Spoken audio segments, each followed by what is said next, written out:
amis super indep, bienvenue dans notre vidéo. Cette semaine, on va regarder tout simplement si un auto-entrepreneur peut embaucher.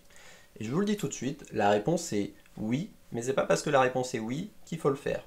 Donc on va regarder concrètement combien ça coûte si on voulait embaucher un salarié en micro-entreprise, éventuellement quelles sont les formalités si vraiment vous êtes dans un cas où ça peut être utile, et on va regarder si ça peut être une bonne idée. Combien ça coûte un salarié en micro-entreprise? Alors, pour rappel, en micro-entreprise, vous ne pouvez pas déduire vos charges, quelles qu'elles soient, y compris un salarié, de votre chiffre d'affaires. Ça veut dire que concrètement, pour un auto-entrepreneur qui aurait réussi à faire 5000 € de chiffre d'affaires sur le mois, alors, il y en a déjà une vidéo donc, sur le salaire net que je vous invite à aller voir pour comprendre d'où viennent toutes les autres lignes et donc quelle est normalement sa rémunération s'il n'a pas de charge comme un salarié. Mais du coup, il va déjà payer l'URSSAF, il va payer sa CFE, il a un certain nombre de frais. Là, j'ai mis que 200 €, mais d'ailleurs, s'il a un salarié, ce serait même supérieur parce qu'il y aurait sûrement des frais de comptable, de fiches de paye, etc. Et pour un salarié au SMIC, il faudrait qu'il sorte encore au moins 1600 €, et même là, j'ai un peu arrondi, en vérité, c'est un peu supérieur à ça. Et la ligne, donc moins 110 € correspondrait éventuellement à son impôt sur le revenu s'il est au versement libératoire. Là encore, je vous renvoie à la vidéo sur le salaire net si jamais vous ne comprenez pas cette ligne. Ce qu'il faut retenir, donc globalement, c'est que normalement il serait à plus de 3000 € de rémunération nette, mais le fait d'avoir un salarié, ça fait qu'il va passer à 1600 €.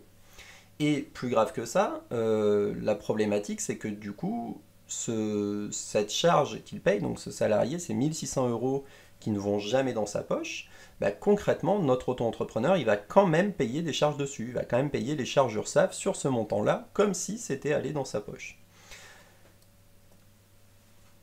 Si malgré ça c'est une bonne idée et que pour une période temporaire ou pour raison exceptionnelle vous avez besoin de recruter, ben en fait le recrutement se fait exactement comme pour une entreprise classique. Donc vous avez besoin de faire ce qu'on appelle une déclaration préalable en l'emploi, il faut la transmettre à l'URSSAF et vous devez notamment tenir un registre unique du personnel et puis fournir un bulletin de salaire à votre employé, évidemment. Alors tout ça du coup, est-ce que c'est une bonne idée?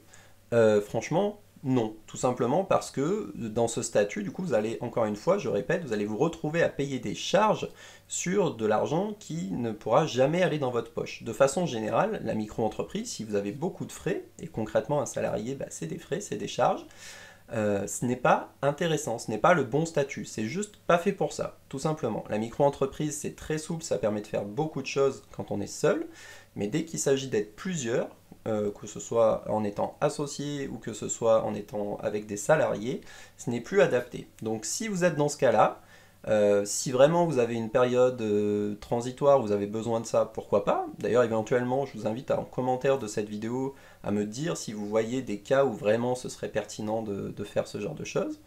Mais sinon, on va vraiment vous encourager à vous tourner vers des experts comptables qui pourront vous conseiller sur le meilleur statut à avoir pour optimiser vos revenus avec un ou plusieurs salariés. J'espère donc que cette vidéo aura répondu à la question. Oui, on peut avoir un salarié quand on est en auto-entreprise, et c'est pas pour autant que c'est une bonne idée de le faire. Si jamais vous avez des questions ou des remarques, comme d'habitude, on est à dispo dans les commentaires et sur les réseaux sociaux. Très bonne journée à vous.